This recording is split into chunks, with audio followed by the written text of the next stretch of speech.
My name is Kennedy Morgan. I'm 33 years old. I had just stepped into the chapel where my younger sister was getting married after 12 years of being declared dead in the hearts of my family. I wasn't invited. No one thought I would show up.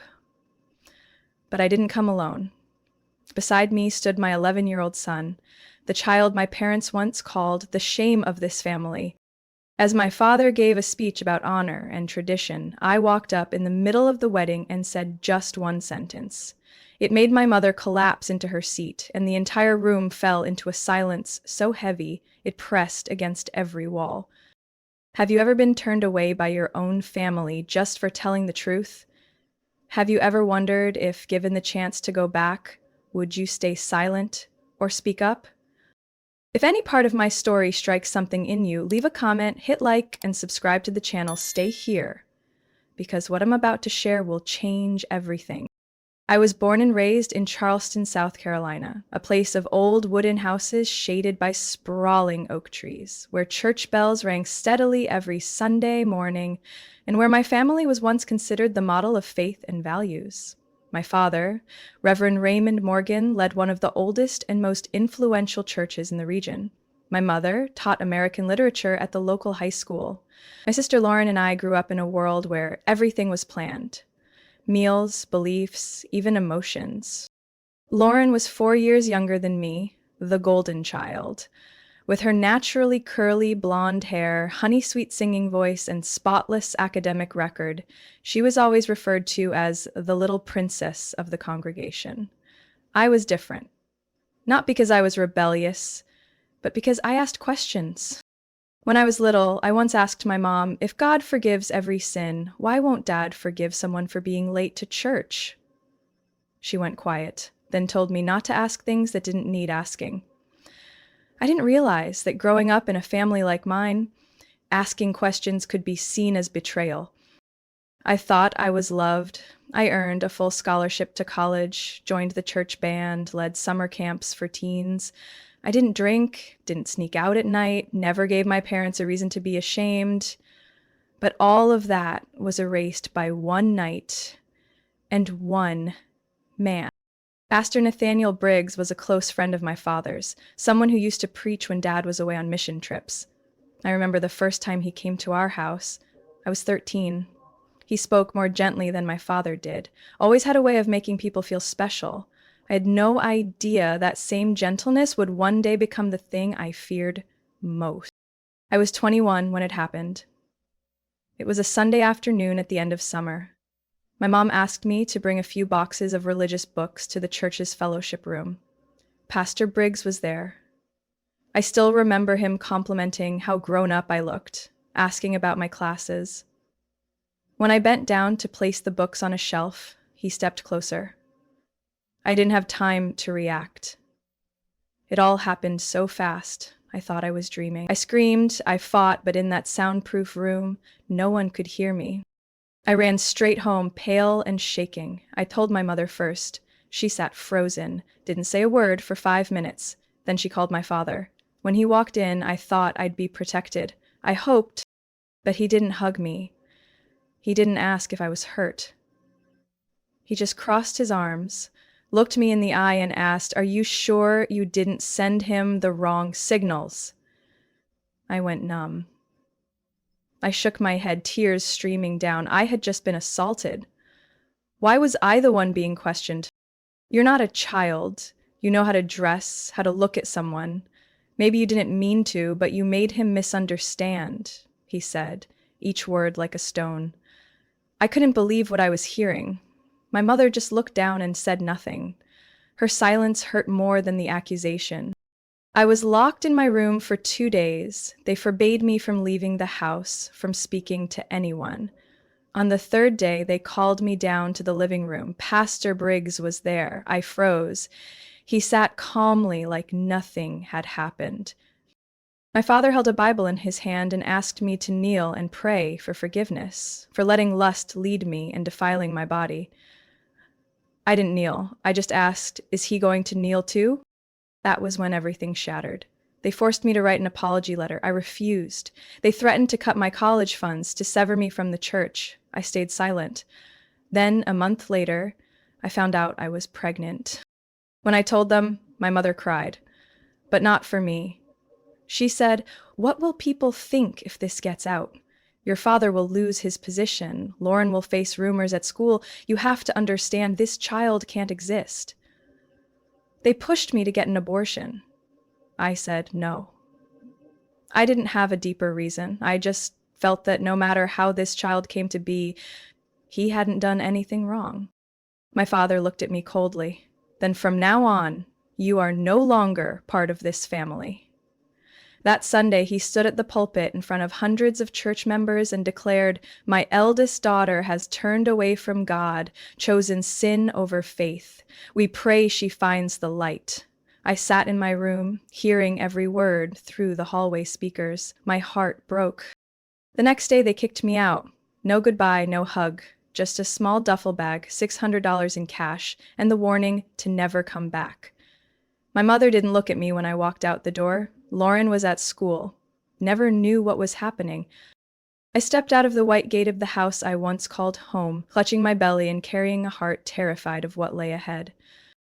From that moment, I was no longer a Morgan.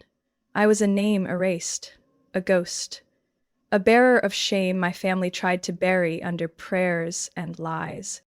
I drove my old 2001 Toyota Corolla out of Charleston that gray afternoon. The wipers tapped against the windshield like a lonely metronome to the ache in my chest.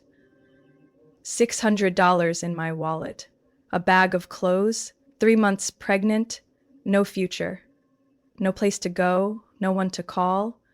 All I had was my unborn child and a silent promise. I would keep this baby, no matter how far I had to go. That night, I slept in my car, parked behind an old gas station off the highway.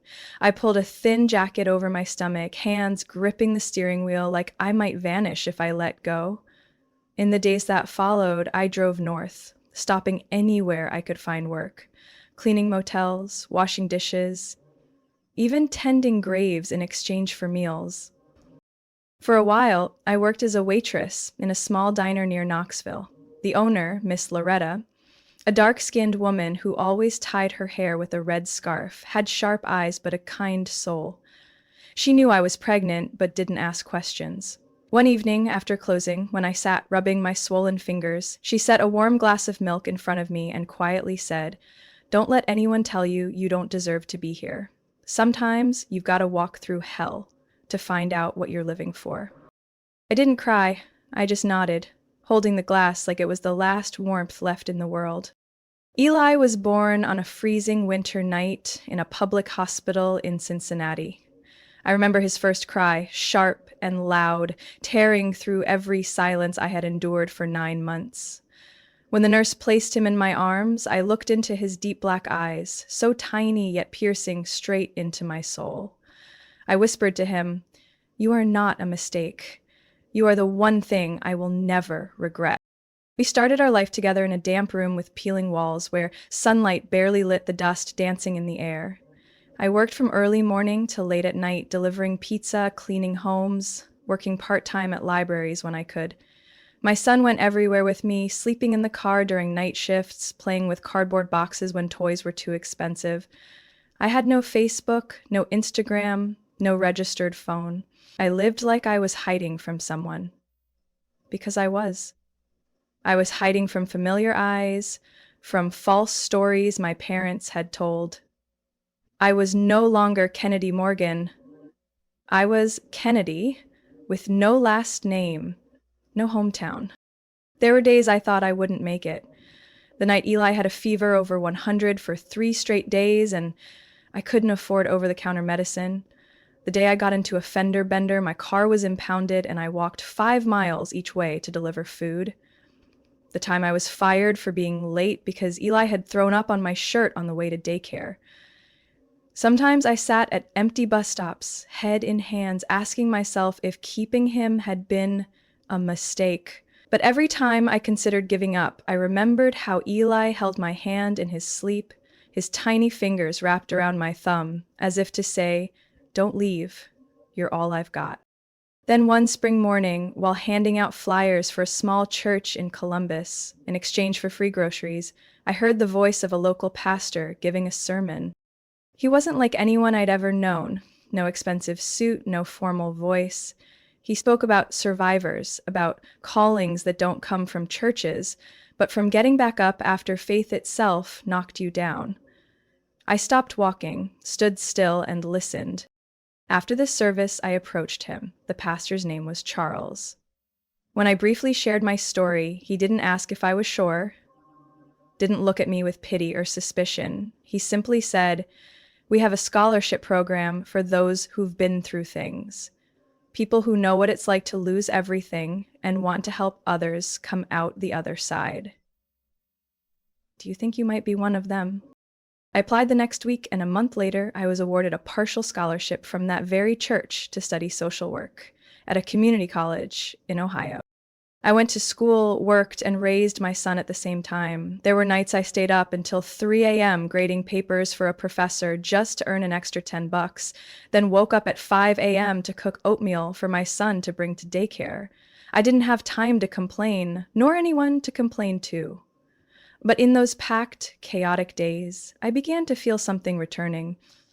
Not faith, but the sense that I was finally stepping out of the shadow my parents once threw me into.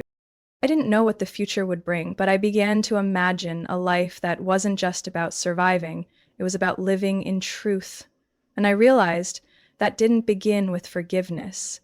It began with no longer being afraid. That morning was bitter cold, snow drifting over the red-tiled rooftops in a quiet neighborhood on the west side of Columbus. I was doing a weekend volunteer shift for a community care program, delivering hot meals and performing health checks for elderly residents living alone. I remember every step I took on that icy sidewalk, wind slapping my face as I juggled medicine bags and tried to keep my beanie from flying off. I knocked 3 times on the door of house number 214. No one answered. Then my eyes dropped to the front steps, where a frail figure lay curled under a thin layer of snow. My heart stopped. I rushed over, dropped to my knees beside the elderly woman. She was unconscious, her breath shallow, her bony hand cold and turning blue. I called 911 while stripping off my coat to wrap around her, pulling her close to my chest to share my body heat. While we waited for the ambulance, I kept whispering, "Hang on, I'm here. You're going to be okay." Hours later, I sat outside the ER, my hands still shaking from the cold, my mind spinning. A doctor came out and nodded at me. "She's going to make it. Hip fracture, but nothing life-threatening. If you'd arrived even 30 minutes later, she might not have survived the hypothermia." I nodded as tears spilled unexpectedly down my cheeks. Not out of fear, but because I felt like I had actually saved someone. The next day, I got a call from the hospital. The woman I had saved was named Grace Sullivan. She wanted to meet me. I brought a small bouquet to visit her, never imagining that meeting would change my life again. Grace was lying in a hospital bed, petite, with neatly tied silver hair and sharp eyes. As soon as she saw me, she grasped my hand tightly. "What's your name?" "I'm Kennedy," I said, a little shy. "Do you know what you did? You saved a 76-year-old woman who's been stubborn and living like a stray cat for the past 2 years." I smiled softly. "I just did what had to be done." That had to be done isn't something everyone's willing to do, especially in that kind of cold, she said, tilting her head, looking straight into me as if she could see all the words I hadn't said. "You have a child, don't you?" I nodded. "My son's name is Eli. He's 11. Grace slowly released my hand, speaking like she'd already made up her mind. "My son's a lawyer. His firm is looking for someone trustworthy to help with minor protection case files. I'll speak to him. And for Eli, I want to cover his school tuition for the next year. Call it a gift from someone who got to live a little longer." I was speechless. I didn't know how to refuse without sounding ungrateful, but I also couldn't refuse. Not because I wanted money, but because I knew Eli deserved a proper education, and I needed a decent job to truly change both our lives. 2 weeks later, I started part-time at Sullivan and Haynes, a small but respected legal office specializing in children's rights cases. Grace's son, Christopher Sullivan, was strict, dry, but fair. He handed me thick case files to organize, then gradually let me help analyze data from lawsuits involving abuse of minors within religious institutions. Every evening, after feeding Eli and cleaning the kitchen, I sat at my desk turning page after page, victims' trembling testimonies, overlooked medical reports, investigations quietly swept away. I read, I highlighted, I labeled, and sometimes I paused just to breathe, to keep the anger from swallowing me whole. Then one afternoon, while reviewing a list of pastors accused but not yet prosecuted, I saw a name that made my blood run cold. Nathaniel Briggs. The file said he was now preaching at an independent church on the outskirts of Houston, Texas. A 17-year-old girl had anonymously accused him of inappropriate conduct, but due to lack of evidence and witnesses, the church handled it internally. That phrase, handled internally, made my skin crawl. I printed out the entire file and brought it home. I didn't sleep that night. I wasn't just reading, I was tracing every sentence like someone following a trail of old blood from an unhealed wound. The church's name, the board members, his preaching schedule. I researched online, took notes on every detail like a real investigator. I knew right then that saving Grace wasn't random, that getting this job, uncovering that name, it was all leading me back to the place where I was once destroyed. But I wasn't the girl thrown out with a swollen belly and a backpack. I had justice behind me. And for the first time in years, I wasn't afraid. I felt like I was closing in on the truth, and I was ready to face it. I hadn't let anyone take my picture for over a decade. No selfies, no profile photos, no birthday snapshots. I lived like a shadow, quiet and hidden, with Eli as the only proof of my existence. But then one spring afternoon at a charity event for abuse survivors hosted by Christopher's law office, I slipped. I remember that day vividly. Eli wore a crisp white shirt, holding a donation basket, smiling beside me. A local reporter from Columbus Community Magazine asked if they could snap a mother-son feature for their upcoming family column. I started to decline, but Eli looked up at me, eyes glowing. "Just one, Mom, for memory's sake." I smiled and nodded, not realizing that single nod would unravel the anonymous shell I had built for 12 years. 3 weeks later, a cream-colored envelope appeared in my mailbox. The address was handwritten, the penmanship hauntingly familiar. As soon as I stepped inside, I saw the sender's name in the corner. Lauren Morgan. I froze in the hallway, heart pounding so hard it choked me. I hadn't received a single letter from the Morgans since the day I was cast out. No calls, no emails, no texts. No one from that family had ever asked if I was alive or dead.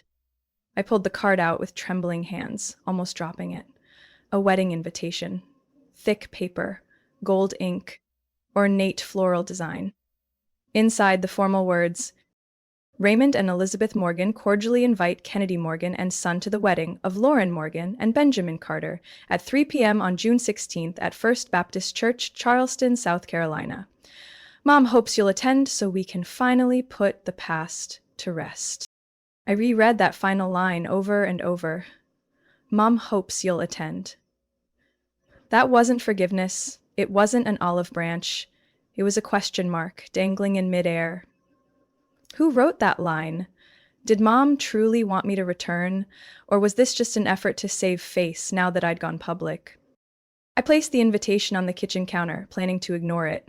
But that afternoon, when Eli got home from school, he saw the envelope and picked it up. His eyes skimmed it quickly before he looked up at me and asked, "Do I have a grandma?" I froze. I had never told him about his grandparents or anyone from my family. To Eli, they simply didn't exist, not because I was hiding them, but because I didn't know how to explain why a child would grow up without a single family photo. He asked again, "You have a sister, right, Aunt Lauren?" I nodded slowly. He smiled. "She's getting married. Are you going?" I stayed silent for a long time.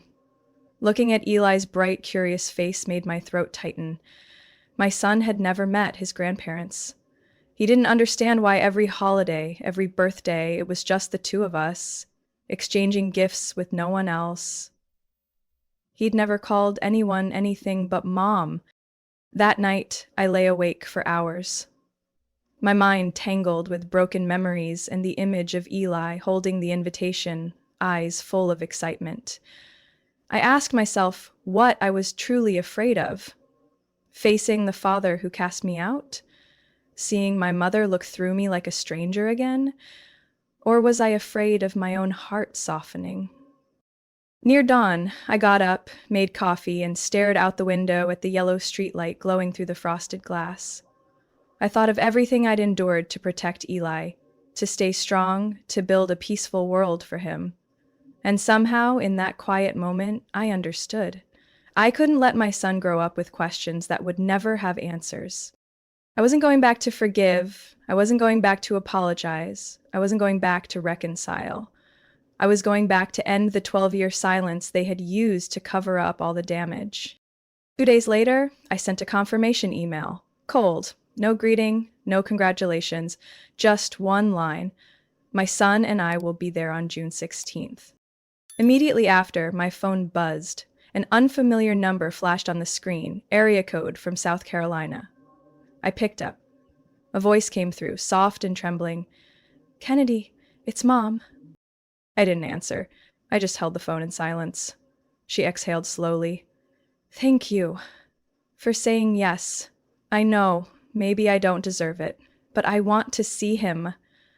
I want to meet Eli." I ended the call, heart like a stone.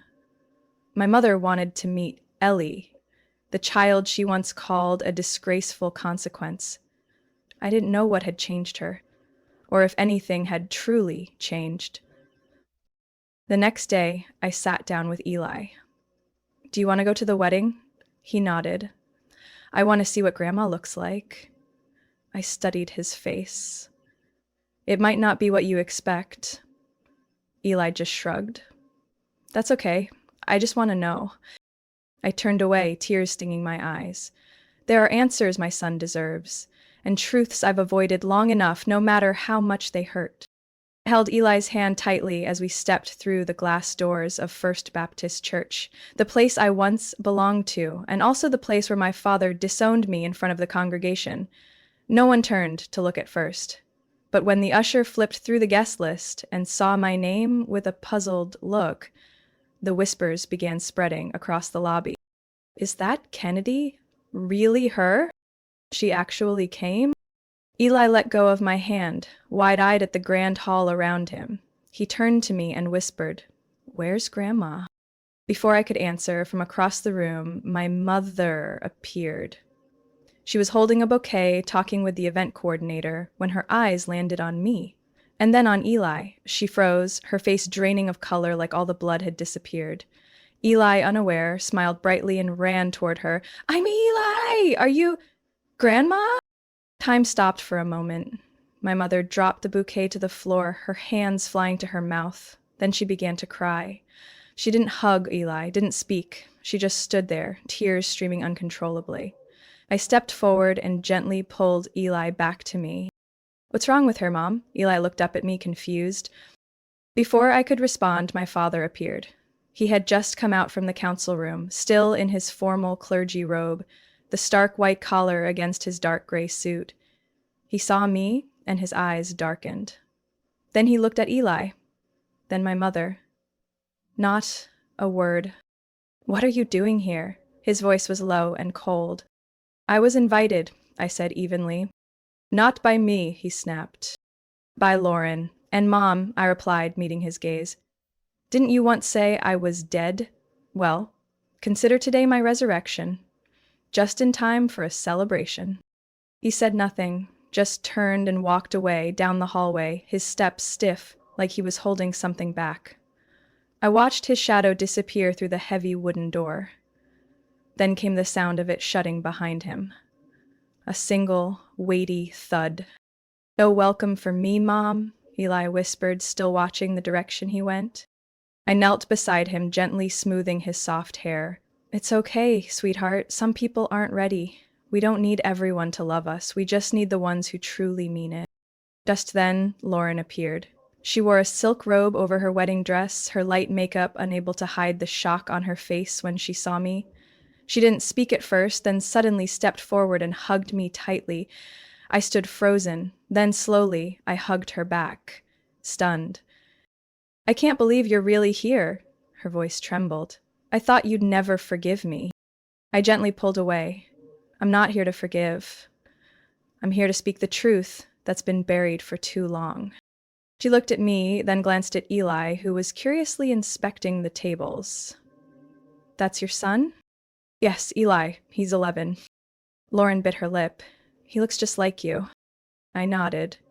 And like someone you once thought wasn't worth mentioning.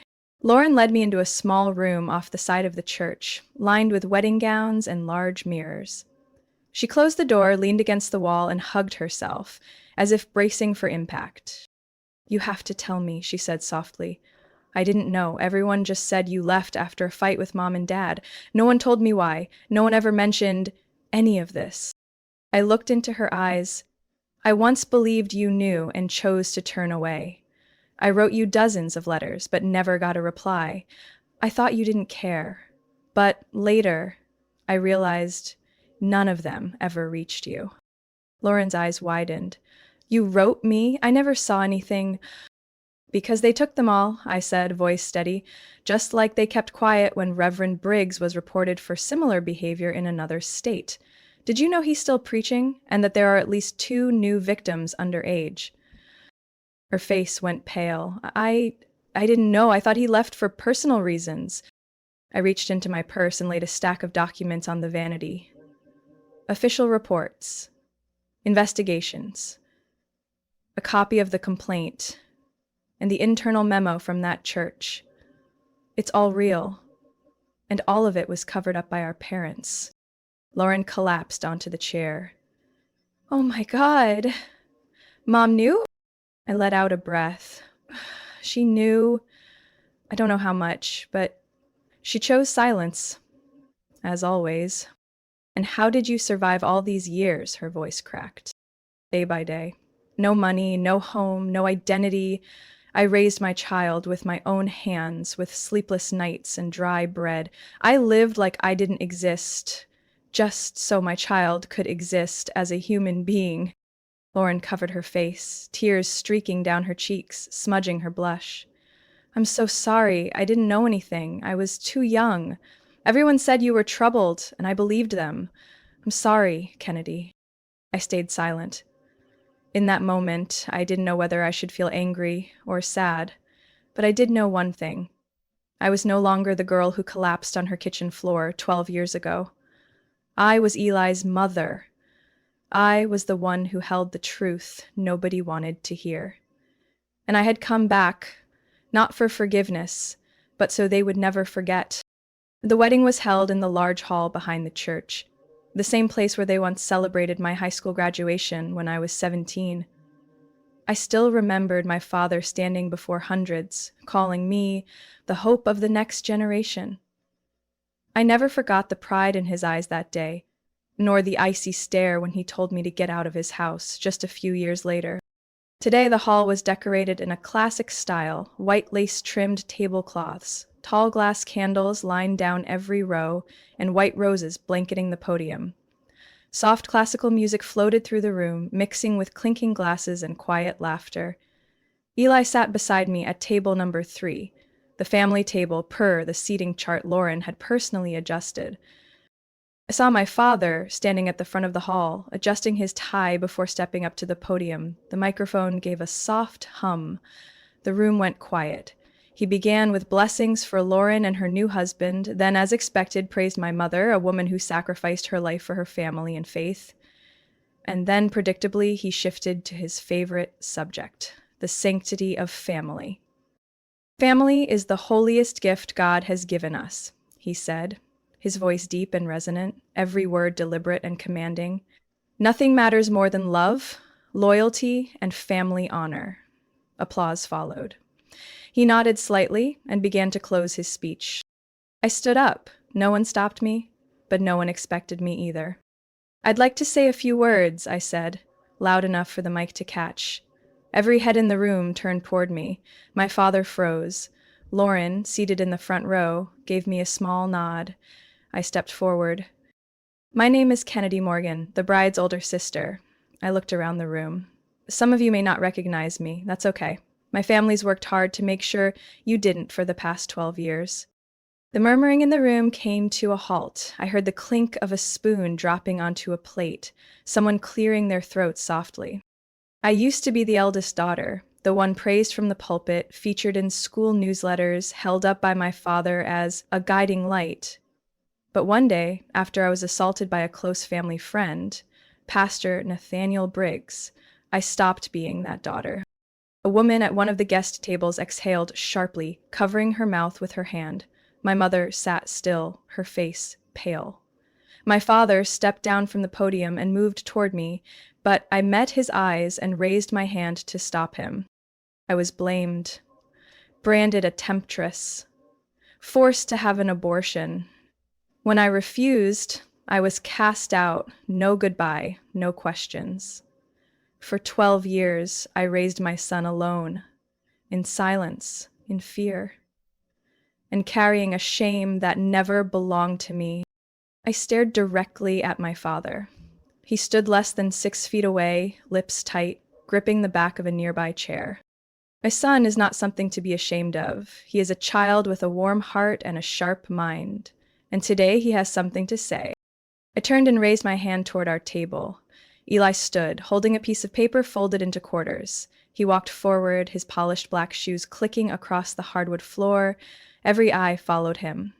The room held its breath. He stood beside me, unfolded the paper, and read aloud, his young voice a little shaky but steady. My name is Eli. I'm 11 years old. I don't need my grandparents to love me, but I do want to know why I wasn't chosen. Why I never got a Christmas card, no birthday present. No one ever asked, "What grade are you in?" His voice trembled slightly. I placed a hand on his shoulder and gave a gentle squeeze. I didn't do anything wrong. Neither did my mom. I just want to know, why did this family choose silence instead of choosing me? The hall fell silent. I saw an older man at a guest table shake his head, sighing. A younger woman dabbed at her eyes with a napkin. My mother bowed her head, her hands clutching the cloth in her lap. My father took a deep breath and stepped closer. Kennedy, not here. This is Lauren's special day. I turned to face him. Lauren's special day shouldn't be used to bury 12 years of wrong. She invited me here knowing what I'd bring. And she's the one who deserves the truth. My sister deserves to know I didn't walk away out of selfishness. Lauren stood up and walked to the center of the room, tears in her eyes. I want her here. I want to hear everything, because if people who once loved me can be erased like this, then I don't know what I've been believing all this time. I saw my father take a step back. I lifted my chin and looked around the room. Family isn't a perfectly edited photo on the wall. Family is when people look each other in the eye and stay, even when the truth hurts. But my parents chose image over truth, and I paid the price for that choice. I handed the mic to the event coordinator, standing quietly beside me. Eli took my hand, and together we walked back to our seats in a room where the music had stopped, the laughter gone, and only an unspoken truth remained. Later, I sat quietly in the garden behind the reception hall, where most of the decorative lights had gone out, leaving just a few dim bulbs under the chestnut trees. Eli had dozed off on the bench, his head resting on my shoulder. The noise from the party had faded. I thought I'd leave quietly, but then I heard soft footsteps behind me on the brick path. My mother stood there. No makeup, no pearl necklace, none of the cold eyes I'd known for so long. She held a small wooden box, her whole body trembling. She looked like a mother. Not a pastor's wife, not a churchwoman praised by the Women's Fellowship, but a mother cracked open from the inside. "May I sit?" she asked softly. I nodded. She sat down, setting the box on her lap. We said nothing for several minutes. Only the wind and Eli's steady breathing broke the silence. "You were right," she finally said, her voice rough and dry. I stood by. I heard you crying when Briggs attacked you. I saw the bruises, but I didn't want to believe it.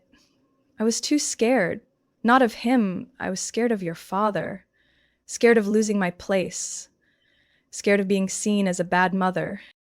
My hands clenched, every word sliced through old wounds. I don't deserve to say sorry, she whispered. But there was one person who tried to protect you, and I didn't listen to her. She opened the lid of the box. Inside were the letters I had sent home, the handwriting still familiar, tear-stained lines from a cold rented room in Columbus, Christmas cards for Lauren, stories about Eli learning to walk and talk, letters begging my mother to forgive me even though I had done nothing wrong. All of them intact, not one opened.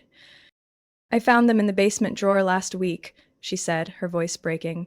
Your father hid them all. I couldn't speak. My throat tightened. She pulled out another old envelope, the paper yellowed, the handwriting like a ghost from the past. From your grandmother, my mother said, the last letter she wrote before she passed. I opened the letter, the handwriting trembled, but was still clear. My son, if you're reading this letter, it means I didn't get the chance to say what I needed to your face. I saw with my own eyes what Nathaniel did to that girl, Kennedy. She didn't lie. I'm old, but I'm not blind. I saw the blood. I saw her eyes empty of light.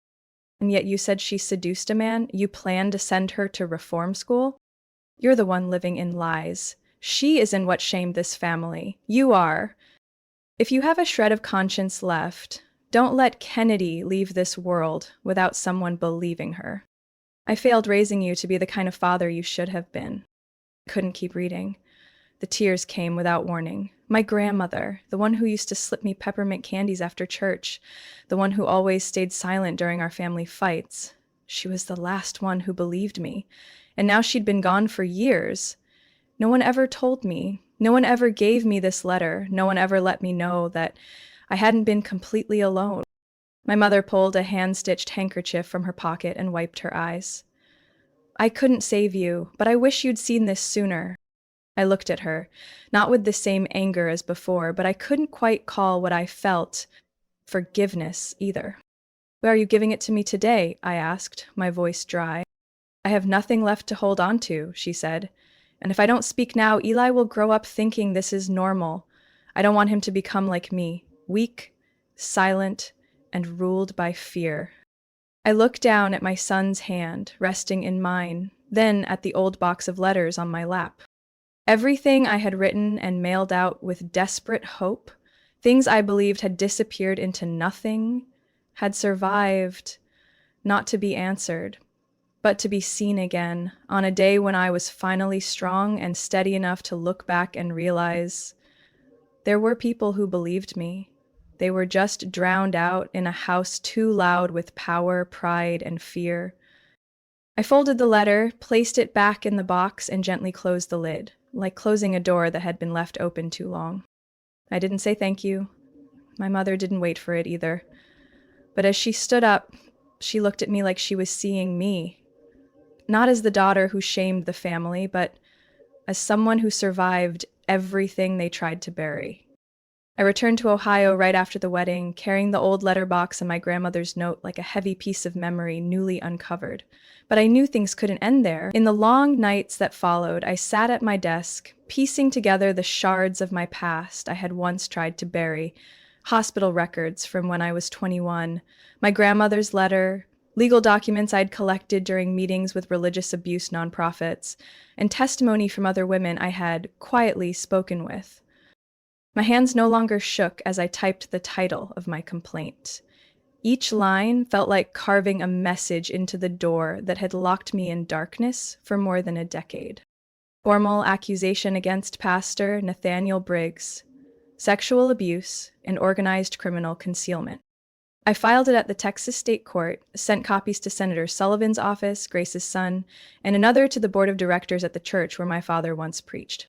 Less than 2 weeks later, I received notice. Pastor Briggs was suspended pending investigation. Not long after, a post went viral on a church member forum.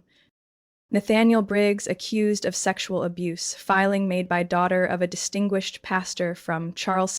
It wasn't a rumor anymore. It was real, printed in black and white, shared publicly, undeniable. My father was summoned by the South Carolina Pastor Council. In a closed-door hearing, he admitted to receiving a warning letter from his own mother and having a private conversation with Briggs, but said he had chosen to let God judge rather than stir trouble.